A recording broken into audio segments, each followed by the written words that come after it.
Mike Tegart. I'm the Liaison Officer for the Tfnst First Nation. The style of policing we use on the Tfnst First Nation is a community-based model. The community-based model means building relationships and working with the community. And to do that, we have to make ourselves part of the community. We have to be involved with the community, whether it's going and participating with the youth in various events, just stopping on the side of the street, shoot some basketball, going to some of the elder gatherings or community gatherings. It's about getting in there and not just sharing the bad times as police. We are always at the bad things, but we need to be part of the good times as well. A stranger coming into a situation is never going to be able to create safety and increase positive outcomes in the same way that somebody is that understands contextually what is behind the police and client interaction, that understands both the social factors, the economic factors, the historical factors that are leading to where they are. To effectively police and truly create a healthy and safe environment, we need to understand how trauma is passed down through generations and how that trauma has impacted the way we police and how the community sees police. We need to understand culture, to respect the traditional ways. We need to have the ability to simply talk to someone without having bias or judgment.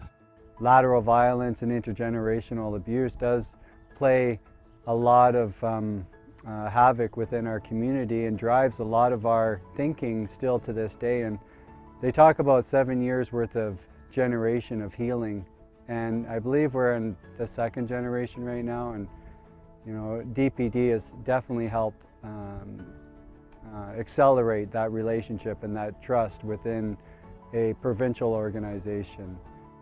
I'm Jeff Miller. I'm a uniformed police officer with Delta Police. I work here at Tfnst First Nation with the Tfnst First Nation service team. We don't feel like we're in here solving the community's problems, but we're a part of helping to solve the community's problems, working with partners like Health and Social Services. And the most important group in that is the community itself and their willingness to allow us into the community to help them.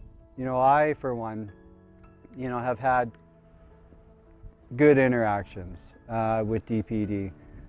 My family as well has recently gone through some transitions where, you know, we've had to lean on DPD for their support and guide us through some of the most troubling time in our family and our lives. You know, I felt full confidence when I made that call to invite the individual into my home to believe the story that we had to go through and know that behind the scenes that he was working religiously every day for justice for our family.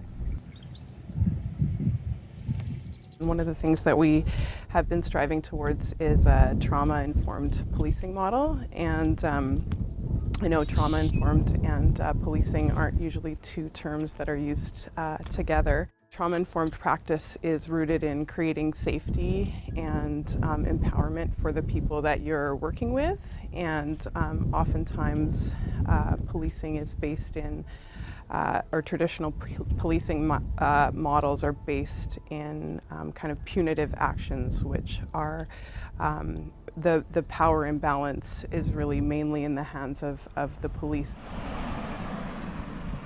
However, as police, we still need to enforce the law.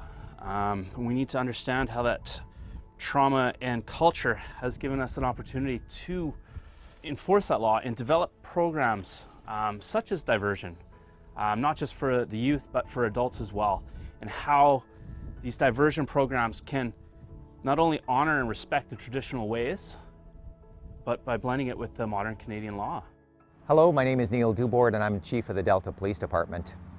We're so honored and privileged to have the opportunity to work with the Tfnst First Nation.